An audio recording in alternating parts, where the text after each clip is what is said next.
ones that I accept to do never give me too much of a heads up of what they're going to ask me. It's not as much fun, because we want this exchange. And I think that's what people would like to see too.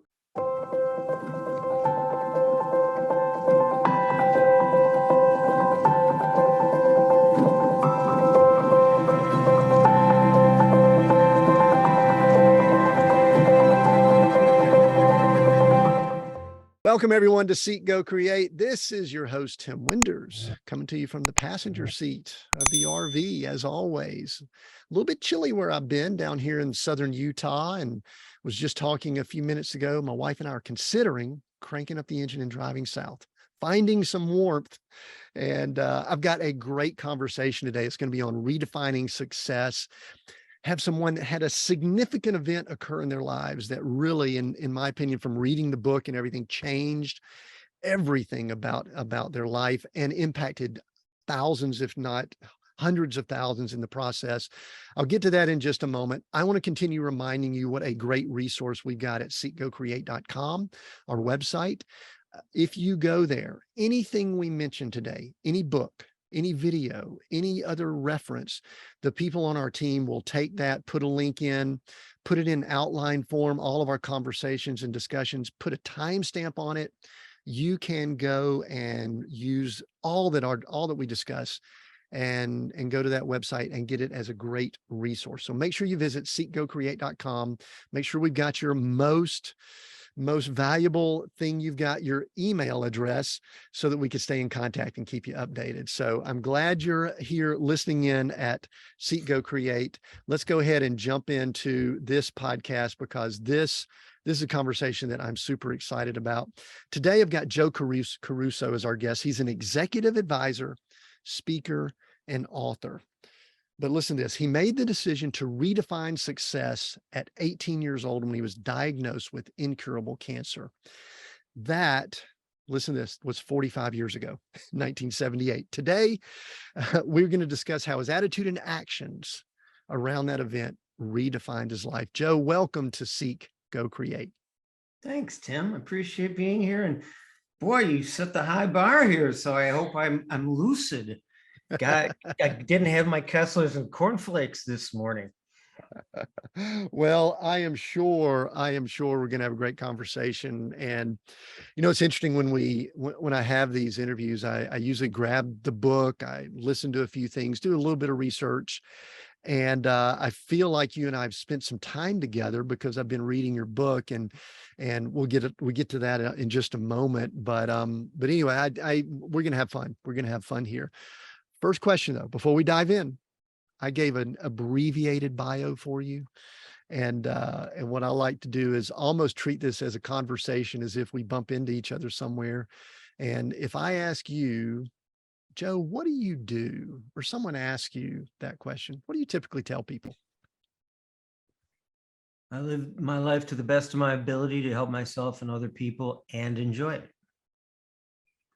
So I've been studying for 5 hours a day, 5 days a week since diagnosis when I was 18. And just so your listeners and viewers aren't nervous, I lived. So we'll get through this interview fine. I decided to commit to what is the mind capable of. And so when I studied 5 hours a day, 5 days a week, and I've kept my stupid promise, and I just turned 63, I study for myself. And then I bring that knowledge to how does that apply to how a leader can learn about their mind, and how can a leader influence and be a great contextualizer for a collective mind that they lead, to be more effective at that. Leading isn't managing. If you're managing, you're doing two jobs and you're not doing one well. And leading isn't managing. So leading is understanding how people think individually and collectively, getting them to understand through your concise understanding of where you want things to go. And what I'd like to talk about concision later. Mhm. You've got that down with seek, go, create. That's about as concise as you can freaking get. And that's good. And then have them compelled to want to bring their best mind, creativity, and efficacy to their work. Mm. So that's what I do. Yeah, I love you gave a real short, concise to begin, and then I love that you continued expanding on it. There were a few things that kind of triggered in my mind when I was listening to that, and I want to jump back to one of the first things, and that was you studied for yourself instead of, and this is kind of the contrast. I see a lot of people that are information gatherers, studiers, things like that, that they are doing it. And I've done this, I think, at times in my own life. I've studied something so that I could teach it, share it, profit from it, whatever. But you pretty boldly said you studied for yourself. Why do you think that's a difference? Give a difference on what that attitude contrast is. Let me contextualize it this way. I hated book reports in school. Why would I do it now for a choice? Yeah, well, why would you need to do that? Now AI can do it for you, right? Well, what I try to do is learn about myself so I can bring a better self to the game. That's what a professional does. I don't want to read other people's work. I'm not an aggregator. I'm a Mm, writer. I don't read self-help books because I don't want any of that stuff appearing in one of my books accidentally to be then called, someone who just crips other people's stuff. No, that's a good game for some people. It doesn't pay very well for the most part, and I don't want to take a pay cut, Tim. you're doing pretty well up there on your island in Michigan, huh? Yeah, pretty well. Not as So well you're as the deer that eat all the foliage, but yeah. I'm in an RV in southern Utah and you're on an island up in Michigan. I'm not sure who's in a different or better position, but we obviously are both a little bit different than the masses, it seems like. I think that's a very good thing to say. Everybody's shouting how unique they are because of their reactionism to something, or reactivism to something. We're all the same in terms of there's a lifespan.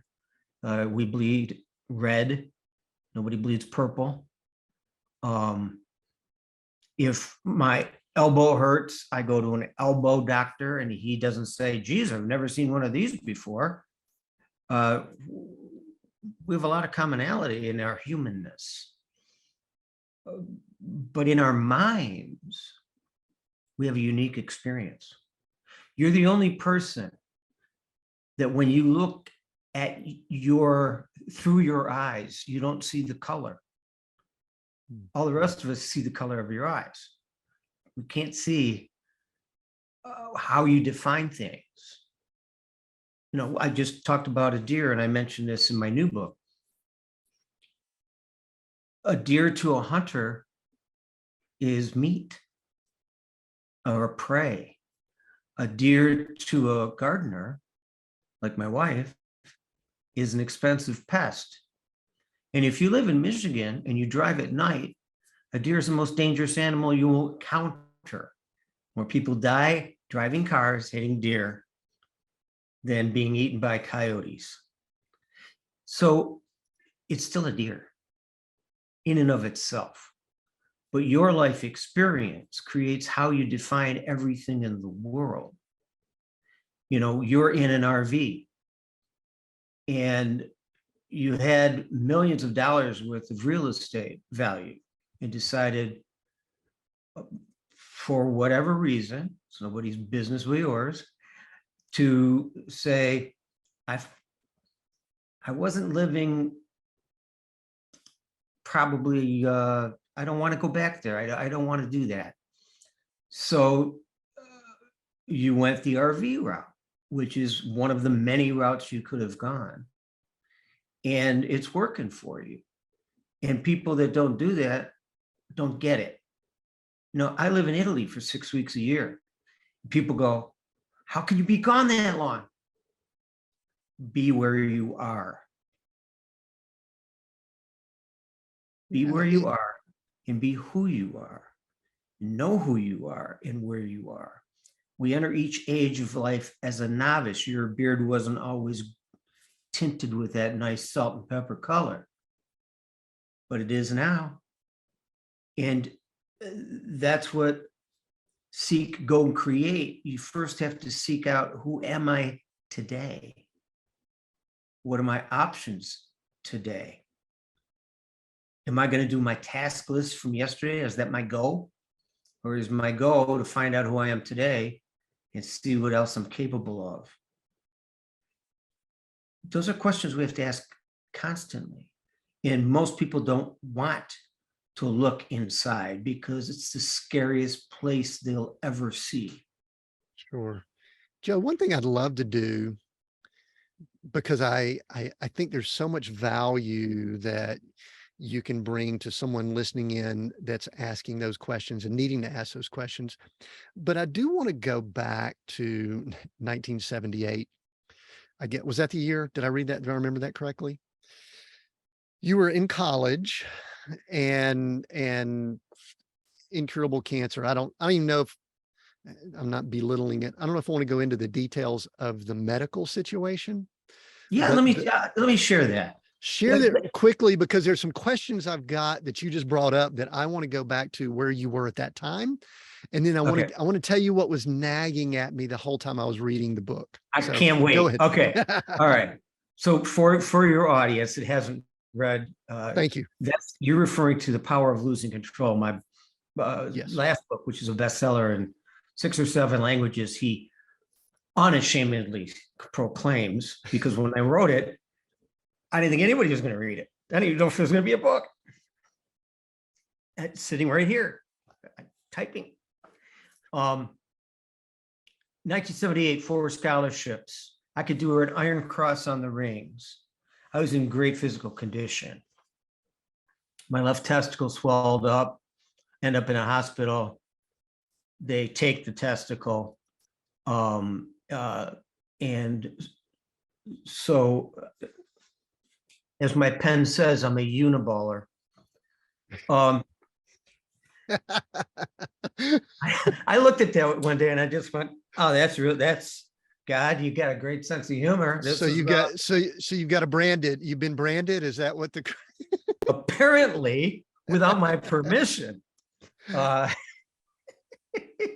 So I end up 5 surgeries later. Experimental chemotherapy. They said, if you don't die from the cancer, we're going to kill you, because that's how we learn.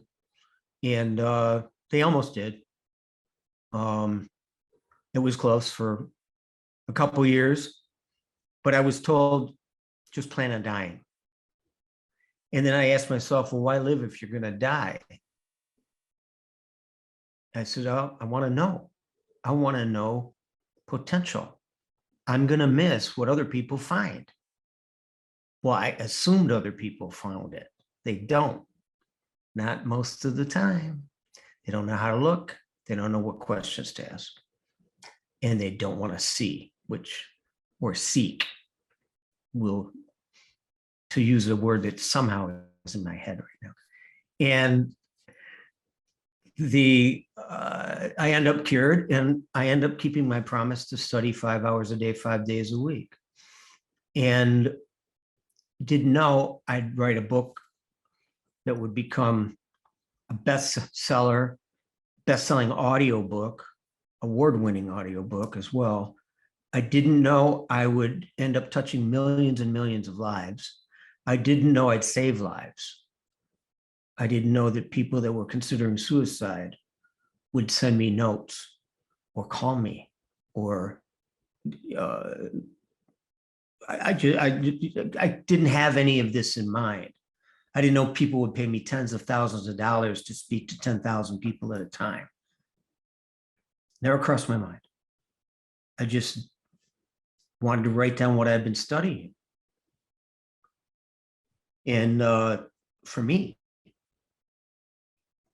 just to be more concise, there's that word again, because when you write things, you're forced to put them into the cages of words that contain the idea. You're not, when we think it's not linear, we think it's linear. It's not. So that's where I was in 78. And that's what got me here to this today.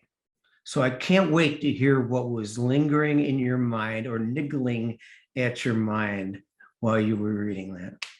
So here's my thinking, and this falls under the hypothetical questions that probably have no answer, but they're fun to think about and meditate on.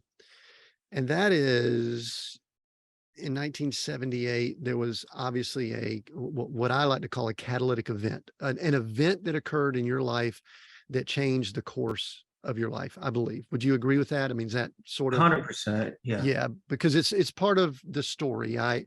Part of my story is the downfall in 2008. The businesses we had were gone a few years later. And so, it forced some things on me. And I do believe that significant change occurs with most people on the brink of something like that. And so the thing that was nagging at me, not nagging, that might not be the right word. I'm just curious. I'm actually more than curious, is if you ever put some thought into what would Joe be like? What would your life have looked like? Absolutely. Had it not been for that event? And I know it's totally fictional. However, give me some thoughts, because you've obviously, you're a deep thinker. What have your thoughts been like? Cancer, horrible. Chemotherapy, horrible. Bad stuff. There's nothing good about that except who you are today, which is pretty powerful. Well, they gave me more than twice the dosage that they thought a human could handle, because they had to find out what's the highest level dosage a human can handle. So when I said I could do an Iron Cross in gymnastics class, that's one of the things that got me through. I believe in God, so I believe that had a major impact as well. I was cocky. I was cute. I was smart. I was talented. I was voted most likely to exceed and most talented in my high school class, which had 680 people in it.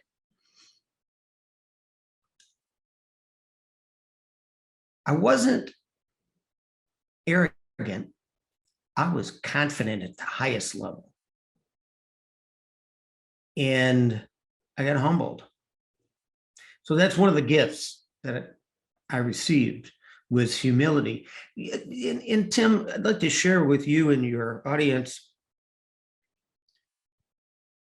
we don't pride ourselves to our lessons. We humble ourselves to our lessons.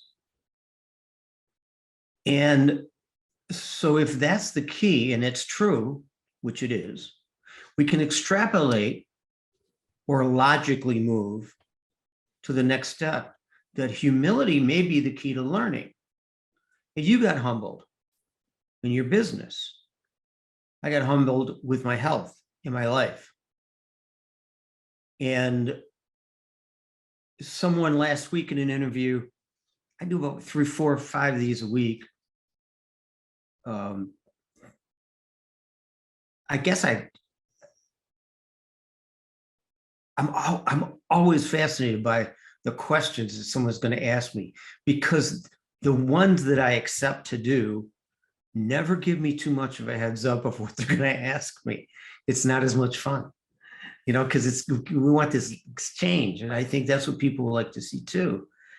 So last week, it was a Thursday, and they said, Joe, does somebody have to have a cataclysmic event to have to be able to have the kind of transition that you had? It wasn't a shocking question. I've been asked the question many times. But the answer is, and I'll leave out the F word on this, absolutely not. Because too many people have been so successful and made major changes in their life without a cataclysmic event that odds, just look at the numbers. No, reality has proven no. You have a story to tell. I have a story to tell. Would I be the same person, to get to the end of your question? No, I think I'd be much taller and I wouldn't be going bald for the third damn time. But I am going bald for the third time. This is the last one, by the way, Tim. Third time's a charm. But I wouldn't have learned the level of humility, the hunger and curiosity I always had. Always, since I was a little kid. I was always the one that asked why 17 times until the parent went, shut up, go play with something. So the answer is, who would I be? It's complete conjecture. I wouldn't be as smart. I probably wouldn't have done so much self-exploration with such intention. I would have done it, but not with the level of compelling intention that I have today. I'm one of the most, people say, I hear it all the time, and it's very nice. No, you're so smart and you're a deep thinker, as you said earlier, and this conversation, and it's all, I'm honored by it. But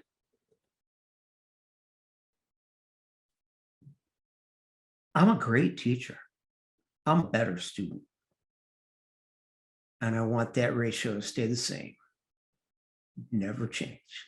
But in all likelihood, shouldn't that statement go together? We do have a lot of, I don't even know if we should call them teachers. Let's just look out over the horizon and see what we see out there. We have a lot of speakers. We have a lot of people saying stuff. But do we have great teachers? It's a cacophony. It's a cacophony of advice here in America.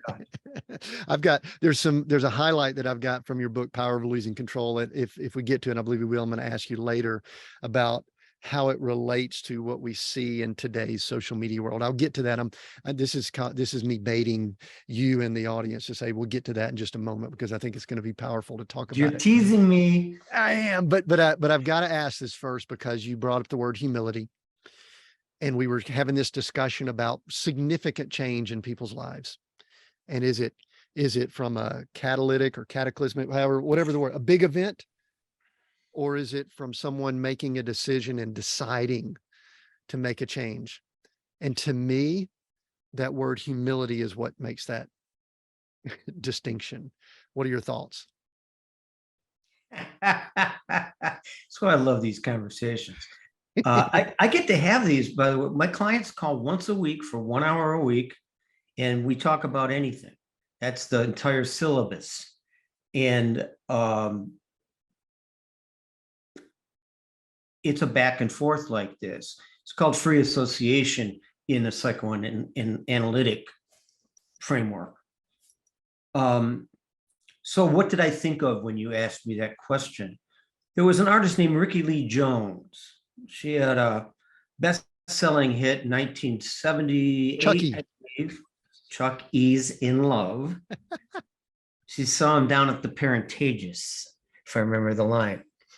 And I do remember the line, because I didn't know what the hell a Parentageous was and had to look it up. A pop song taught me a word. How good is that? And in that same album, she writes another song It didn't never made the radio. Album was produced by Phil Ramone, by the way, who also produced The Stranger by Billy Joel. I have more useless information. If you ever need useless information, I'll be your lifeline. So in that line, she writes a song. And she says, you never know when you're making a memory. It's a throwaway line in the middle of the song. It's not a title, it's just in the middle of the song. So to a mall, a shopping mall. We have a lot of those in America that are now abandoned, for those in your 25 other countries. And I do listen a little bit, but I see a young lady coming across the parking lot from the Ritz-Carlton, and two guys, and they're going to go into the mall. And I recognize her. Her name was Susanna Hoffs. She was the lead singer of the Bangles, an 80s band, Walk Like an Egyptian. And I said, hey, how you guys doing? She says, great, how are you? I said, great, thanks for your music, really love it. What are you doing in town? She goes, oh, we have a concert. I said, cool. She said, is this mall any good? I said, there's a couple good stores. I'll take you in and show you kind of around a little bit, and then you're on your own. And they loved the fact that I could just talk to them. So we had a nice conversation. Just as Susanna leaves with her two bandmates, a guy comes up to me, and I'm in the men's underwear department. Okay. I'll go with it. Hi. He goes, how are you? A little more enthusiastically than I would have preferred. And I said, great, how are you? And he says, good. He goes, you played in a band. I said, yes, I'm a recovering musician. My name is Joe. And he laughed. He says, you played my wedding 20 years ago. Because we started playing weddings I was 15. We couldn't drive. My uncle drove the van, dropped us off, picked us up at the end of the night, and got our equipment. 4 brothers. And I said, oh, are you still married? He said, yes. I said, good band. And he laughed. He said, I saw you speak just a couple of years ago, and you said, you never know when you're making a memory. He said, but that's not what I really remember. What you made me think of with your words was different. He didn't tell me. And he left. His wife called him, so he was an abrupt goodbye. So my answer to your question is, you never know when you're making someone else's memory. Keep that in mind. So, all right. So the next thing that's intriguing to me, and you brought it up at the beginning also, was this rhythm that you began, which is, we'll say, studying for 5 hours a day. Sure. But a few minutes ago, you also said that you don't necessarily read self-help books. So when one studies 5 hours a day, and you kind of inferred that you're still doing that, is that correct? You still a studier? There's many ways to study. Books is one. Yeah. Right. So that was my question is let's go backwards. What did that study look like then? And then contrast or bring it up to current. What does 5 hours of study look like today? And here's the reason I bring it up. This is a little bit of my maybe cynicism or sarcasm. There's a lot of junk out there that one could be, quote unquote, air quotes, studying, reading, and all of that, and the news and stuff, but so what does one put into their mind to make sure it's fertile, it's good, it's nourishing for 5 hours a day? So there's a lot to that. I'll just give that to you and let you respond. It's a lot of fertile ground. I'm going to see if this works. I'm not sure it's going to. I'm going to see if I can move this screen a little bit. Yeah. Okay. To the bookshelf for the one that's listening in. I saw Okay, a big glimpse of it there. Yes. yeah, there's 8 or 9 or 10 of them in the house. But I'll share something with you. I've only done one time in a video. I'm going to disappear for 1 second. Absolutely. So while he's doing that, I'll walk the audience through. He is getting out of his leather chair, going over to the bookshelf. So I've provoked him with a question that forced him to get up and move. Thank you for my daily exercise. You got about 10 or 20 steps in right there, right? Exactly. And I could pinpoint almost where I have this mind that is amazing. I've worked with some clients for 20 years, and I could tell you our first conversation. And they like that because it means I cared enough to remember. Hmm. And that's important. Yeah, I don't remember what I did. I don't. What's the neighbor 3 houses down? I don't live in a neighborhood. It's an island. But I have no idea. Carol, my wife would say, well, you met them. Didn't care. They weren't interesting, I guess. I don't know. But the first book I read, and my commitment, is in my home. It's called The Story of Philosophy by Will Durant, one of the most famous philosopher and historians in modern times. I have a signed book from him from 1924, collector book.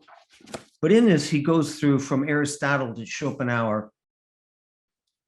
He goes through all the great thinkers of the Western world. And I picked this book, which you could tell is a little bit worn, because I wanted to learn not just how to think. I wanted to learn the simple, common, timeless human truths. 5 words. Concision.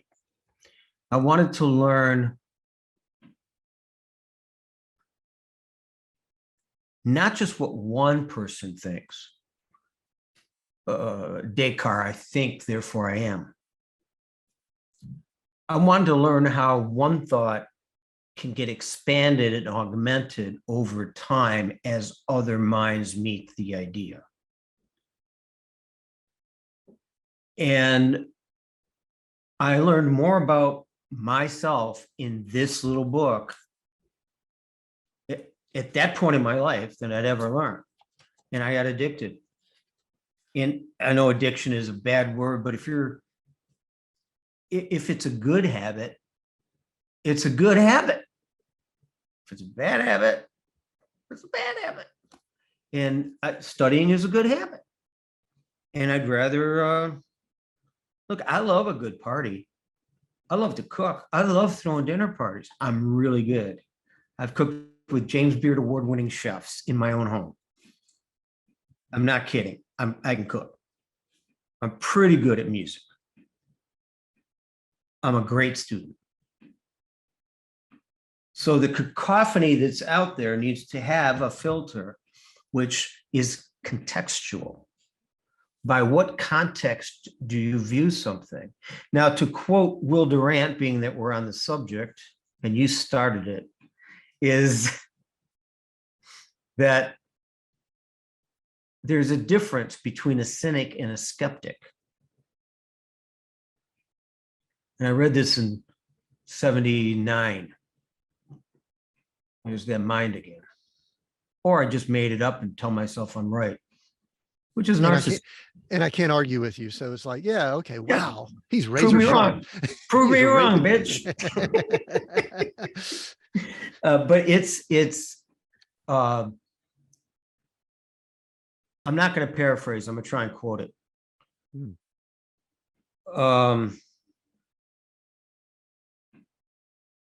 A skeptic is one who considers both sides.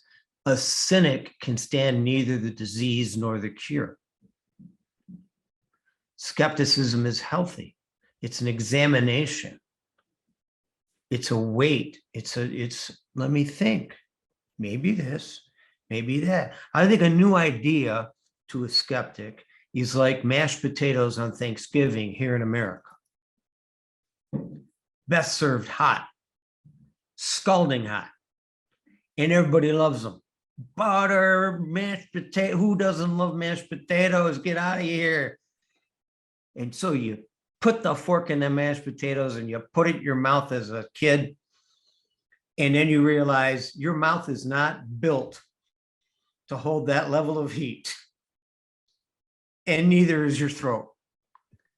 So we find this magic place in our mouth to hover the mashed potatoes while we breathe around them somehow. It's all biologically impossible, but we figure it out in the moment of emergency. And then we swallow the mashed potatoes. I think a skeptic does that with a new idea. Just hold it. Just hold it in your mind. Let it cool off. Let your emotion about the idea cool off. Don't discard it. Don't swallow it. Hold it. That's the power of metaphor. All leaders need to know the power of metaphor. It's a stupid metaphor, but it freaking works. So the reason I love you just brought that up, we're kind of flowing and tracking together here, is I was just sitting here telling myself what a great storyteller you are and how much power there is in story, which is a sibling of metaphor. We could put them in the same category, but have you always been one who would be a storyteller, or is that something you've developed over time with the more study that you've done? Because I also think, like you mentioned, metaphor. I think sometimes being a good storyteller is connecting the dots. It's being able to apply things in the right situation with the right leader, the right audience, the right people. Whereas some people tell stories and you go, I don't know where this came from. Has that always been something you had years back, or has that just been developed over the years with, I love this word for people of our age bracket, with maturity? Am not. Well, you notice I didn't say we're old dudes. I said we're mature. I'm 59. You said you're 63. So we Yeah. could go hang out and go play pickleball or something together, maybe. For 10 minutes, and then my back goes out. I need water. I need a cigarette, martini, something. No. That's called our priorities are in order to, it's not about the pickleball. It's about the socialization, right? Great question. And I'm the deep thinker. Okay, here we go. Yeah, let's go. I'll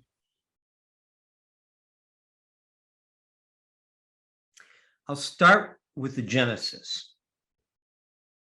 I'll end with a story. That should be a complete answer. That will be acceptable. We will accept that as an answer. Thank you. I hope I just win the contest.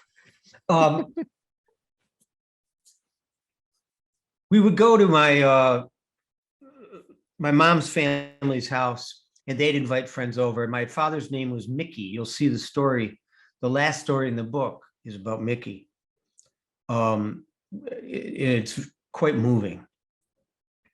He was my best friend, my mentor, my teacher, great trumpet player, great guy. Worked at Ford Motor Company, blue collar, and then went white collar.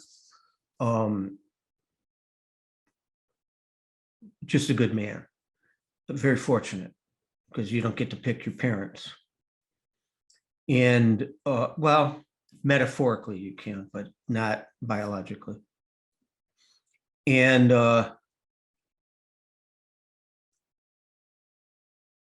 we'd go over to visit and we'd all eat. Everything revolved around potato salad and whatever else we could, Jello, some kind of inedible meatloaf.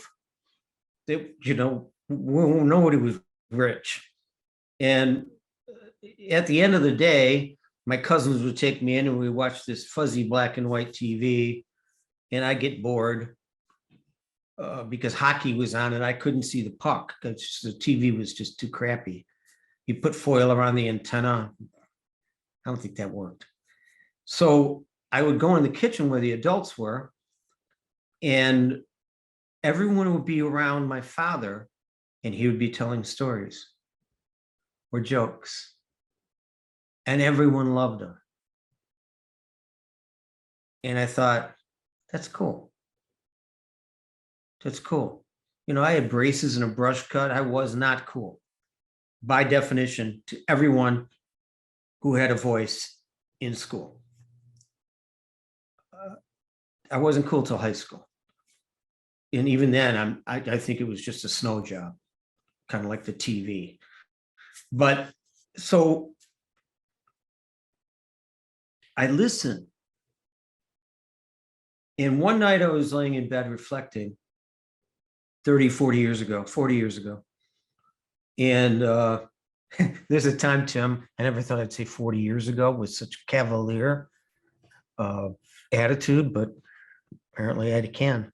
It seems like just yesterday. It was just yesterday, 40 years ago.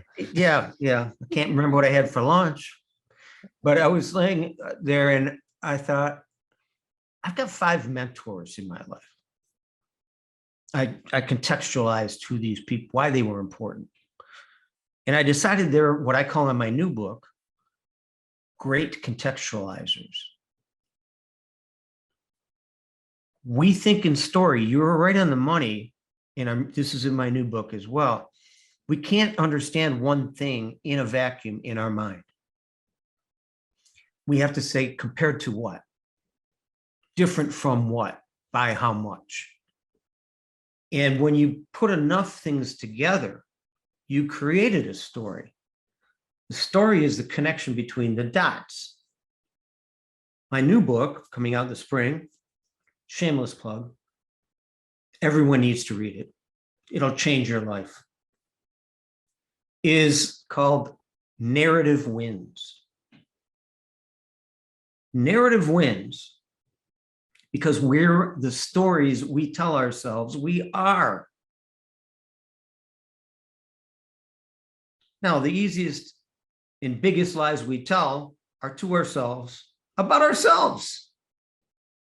That shit you got to cut through, and that's a whole different thing. That's studying, that's introspection. But we are the stories we tell ourselves we are. And that determines what we like and don't like, decide is good or bad, long before we hold mashed potatoes of an idea hovering in our mouth. And that's the birth of cynicism. Oh, one more thing. Sure. If I can. A narrative doesn't have to be long. So I want to get to concision because I've been teasing that. The old story about Hemingway. He's trying to teach a writer to be more concise, a sports writer, because that's where Hemingway's background was in. He covered the bullfights in Spain.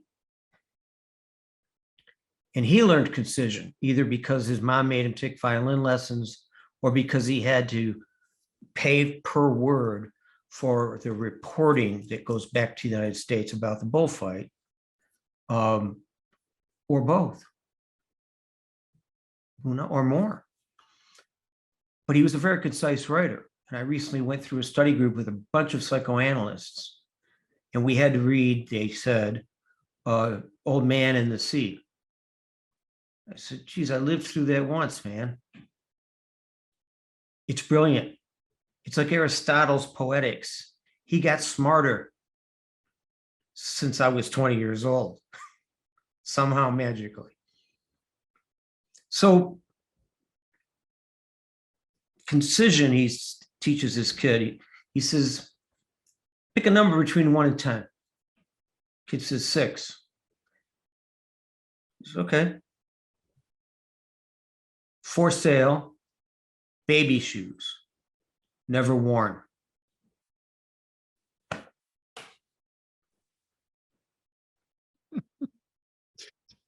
Six words. Six words. That's a story. Now, it was done later. I was a couple of years ago in Vegas. I go there to eat because my friends are chefs, many of them. You don't have to be a chef to be my friend, by the way. That's just coincidental. And my buddy wants to go, and his wife, they want to go to Caesar's Palace. I said, it's about 20 years past Dynamite Vegas time, but we'll go. So we go.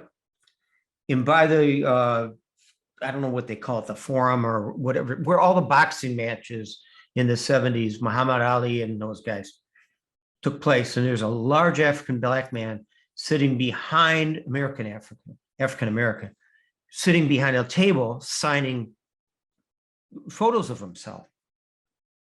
My buddy's not into sports, and I'm definitely not into sports.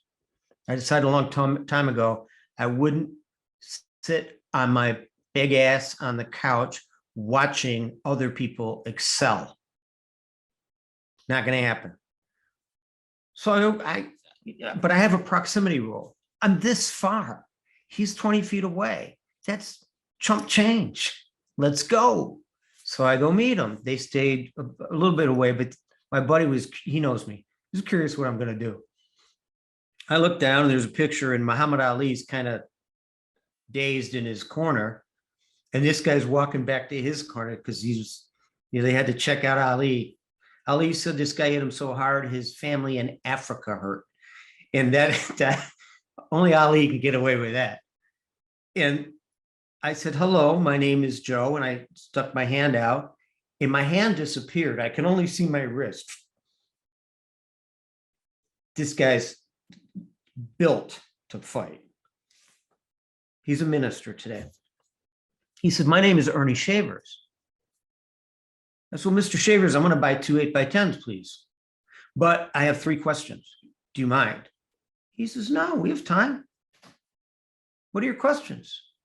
About the fight? I said, I don't know anything about boxing. I don't even know who you are. I apologize. I'll go home and I'll YouTube the fight, which I did. I said, 3 questions about that night. You show up here and you're the unknown. You're the contender. They introduce you first.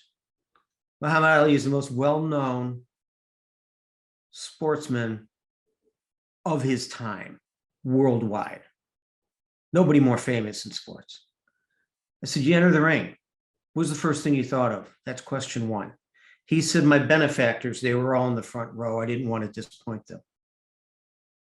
Wouldn't have thought of that. I said, okay, number 2.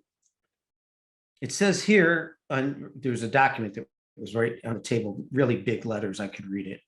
And it said, you have on record the most powerful left hand in boxing history. Did you hit him with your left? He goes, yeah. I said, are you one of the few people? How many people knocked him down? He goes, 2 or 3. I said, okay. What round? He says, 2. There's 12 rounds in boxing for people that don't follow it. I learned that. I said, so this picture has you walking back to your corner while they're asking him if he knows his name because you rung his bell. Then he gets up and they resume the fight, which goes the full 12 rounds, by the way. And I said, he's a talker. He can't help himself. He creates stories, float like a butterfly, sting like a bee. He creates concise stories that stick in people's minds. I'm pretty. I'm so pretty. That's taunting for a boxer to say that to somebody who's going to punch him in the face. That was well thought out. No accident. I said, so he had to have said something to you when you touch gloves again. What'd he say? He says, no one ever asked me that, but you're absolutely right. He couldn't wait to say it. He said 2 words, I'll never forget them. I said, what were they? Not tonight. In 2 words, talking about concision, he created a narrative. He didn't say to Ernie, good luck doing that again. He didn't say that didn't hurt. He didn't tell him something that wasn't true. He just said, okay, you could probably kick my butt someday, but not tonight. 12-round fight, buddy. Not tonight. Ali won by a decision. Hmm. That's the power of story. Narrative wins. And quintessential leaders tell the right story to the right person at the right time and the right way for the right reason. Hmm. And you have to be empathic to be able to do that. You can't just do it out of ego. So a few things. Number one, pretty powerful story. The thing that came to mind was, I think the quote might have been attributed to Tyson, is something like, something doesn't start till somebody gets punched in the nose, or you find out who people are when they get punched in the nose. I think we found out, that was interesting with that Yeah, story. something like, yeah. The character of Ali, we find that out, and he could have limped back to the corner, but we kind of saw the character kind of rise up there. Joe, the question I've gotten, obviously you're writing about this, so people need to get the book, but I was thinking about in the kitchen with your father, storytelling, and my guess is the years that you were talking about would be probably the early 70s that would have been occurring, if I'm guessing correctly, or maybe I late would 60s. think that's right. Yeah. And I want to fast forward 40 years. We're going to say 40 plus years. And I want to ask, do we have a net gain of people that have that skill and ability today, or do we have a net deficit, or is it the same? And then my last follow-up to that piece is, how can people learn that? If it's, because I also thought, talking about concision, I thought of 140 characters on Twitter.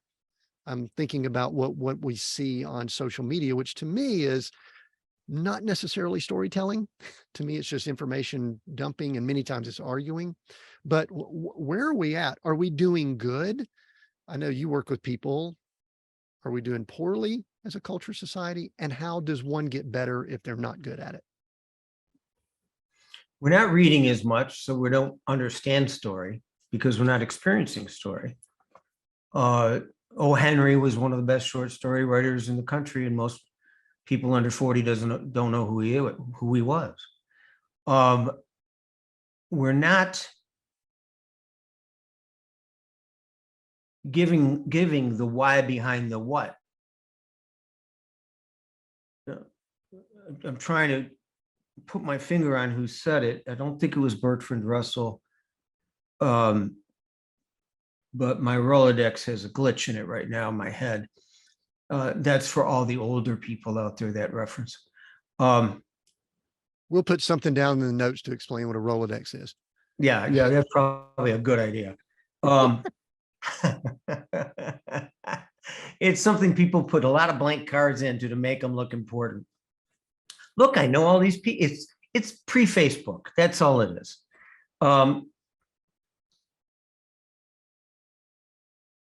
fastest way to unite an uncommon people is a common hatred. And so we'd rather cast a shadow, which comes from an old black and white movie, by the way.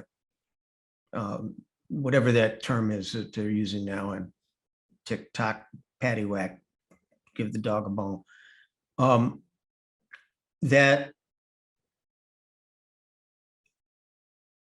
we'd rather show somebody, they call it virtue signaling today, how good we are based on how bad somebody else is. Kids in 7th grade that made fun of me didn't do it because they didn't like me. They did it because they wanted to look cool. And the only way they could look cool was by pointing out something that wasn't cool. Therefore, I'm not. As Descartes, I think, therefore I am. You ain't. So therefore, I could be. And we're stuck in that. So that's the first part of your question. How do we get better at it, I believe, was your second part. Or I just re-remembered that in my mind from some dream I had last night, which is possible. Learning about your mind, if we think in story, which we do, and we are the stories we tell ourselves we are, then the more you learn about your mind, the more you understand how you contextualize things. You see things in the context of a story. I'm a hunter. That's venison. There's a story there, but who's it based on? You.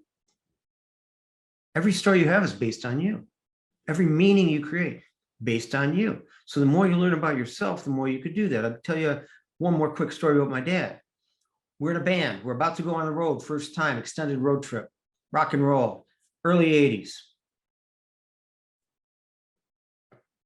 Elvis Costello, Beatles, that kind of stuff. And my dad was a great trumpet player, I told you. He's quite famous. And he's got his t-shirt on and he's washing dishes after dinner. He says, so you guys are going on the road, huh? Said, yeah, you got your brothers around? Yeah, he said, go get them. So the four of us hang out. We're proud and loud, but we respect this man. And he says, going on the road? My little brother says, yeah, we got our sign. It says Caruso on it. My dad says, oh, really? Caruso? I said, yeah, that's the name of the band. He goes, oh, that's good.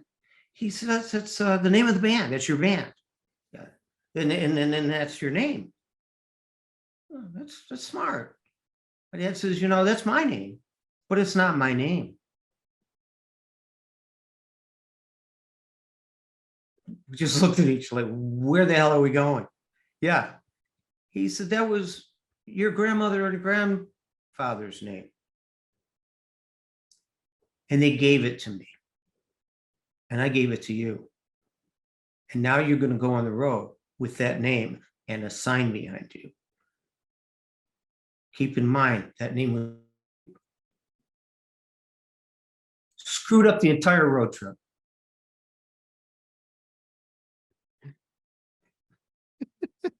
That's storytelling.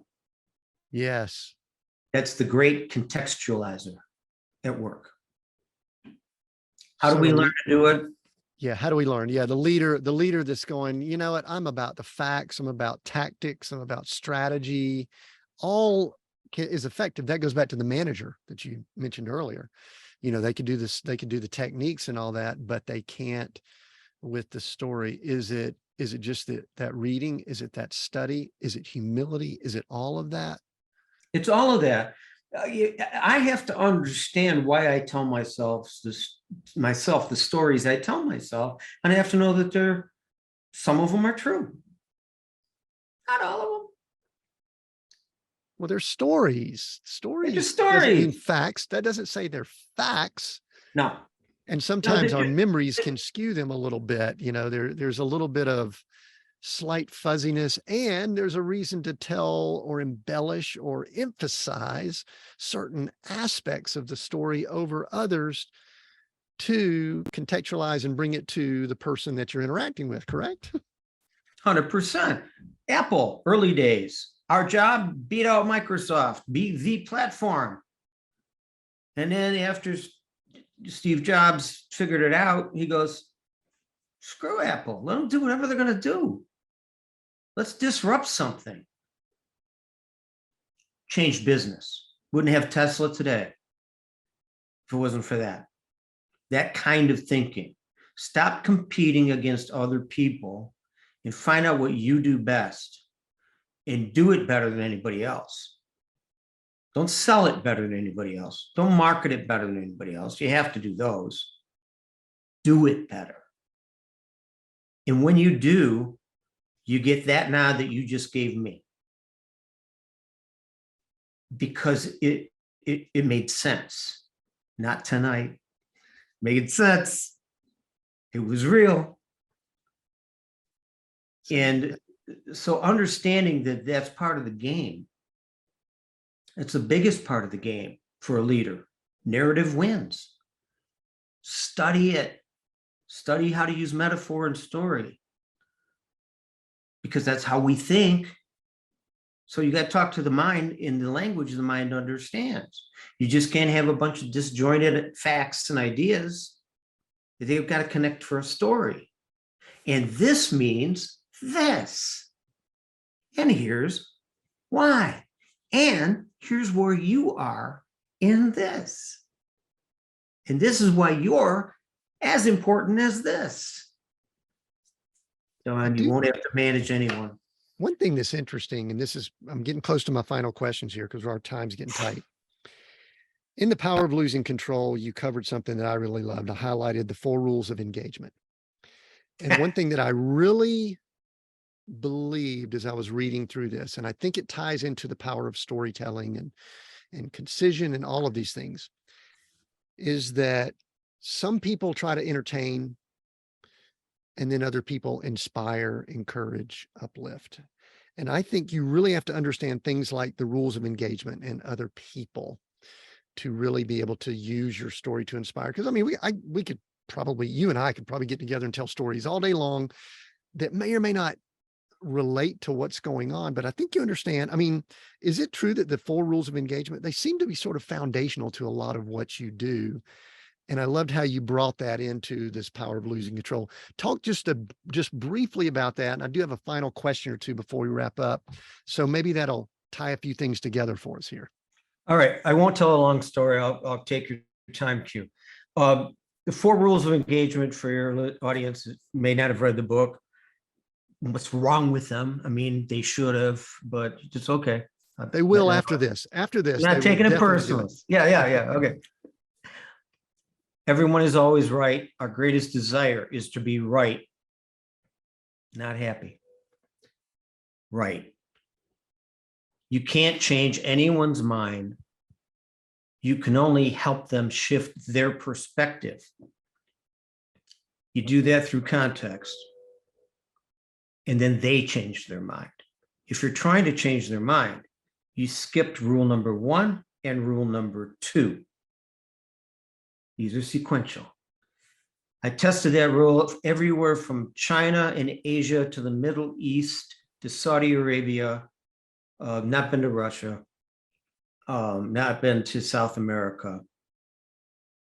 But in every other country I've been in, which there's a lot of them, to study the collective mind. And it's true in every language and every culture. It's true in politics today. To not understand that means that you don't know how to tell the right story to the right person at the right time in the right way for the right reason. You're just telling a damn story. So that's my short answer. Very good. So if someone's listening in, they're a leader, a person, I think we may have pressed on some buttons for someone who may be in a role that they lead. Joe, what's and they're wanting to maybe redefine success, what it means, kind of our theme here, and maybe not wait for some catalytic event. And we're going to let them know where to find your books and all here right after this and this next question. Other than just do that, get some of that. What's a tip or two that you could give them that'll help them along that process so that they can begin redefining success for themselves? I try to keep the funnel as open at the top as I can. So on my website are a number of blogs, free. On my website are videos, free. If people think they want to talk to me and they qualify, which means they have a budget, because I don't work for free. And I don't let other people set my fee. This is a certain way to go out of business. They can contact the office, which is Caruso, Caruso leadership, one word, carusoleadership.com. And I'll give them an hour to learn about them. And then they could decide, and I can decide if we're going to work together. Had a couple decide they wanted me to work with them. So I met them at a local restaurant. And at the end of the restaurant, conversation was over. Everybody was fun and satiated, and it was time to go. And they didn't know how to end the meeting. And I said, you both passed the audition. I said, this is a mutual audition. You didn't know that. I won't help people that can't help themselves. I won't try. That's one of the reasons I've never failed. I'm pre-qualified. Very good. So people find you, Caruso Leadership. Is that where you want them to go to connect with you and get all your info and Yep. books and things? And Good. if they want to contact us, it's team@carusoleadership.com. Cool. And the Power of Losing Control will include links. When does Narrative Wins come out? I believe we're shooting for end of probably the beginning of May, but that means it's going to be the end of May. Just Good. It's like construction. Good. So people listening in on this episode, I believe it will be releasing before that. They'll be keeping a lookout for that. Hey, Joe, we are Seek, Go, Create here. Those three words, very concise about who we are. I'm going to let you pick one of those words that resonates with you more than the other two, or just is gelling, or you want to tell a story about it or something. Gonna pick one. Last question. Seek, Go, or Create. Which one? And why? We'll tie it into what I think summarizes a lot of this brilliant conversation, which I really enjoyed. Thank you. You're good at what you do. And thanks for sharing it with people. I know you're doing it for your mind, but you're sharing it, and that's a gift. And it's not easy to do. There's work involved. And so I appreciate you doing that, Tim. Seek. From the person who's studied 5 hours a day for now 40 plus years. Yeah. But seek here. Then you can see there.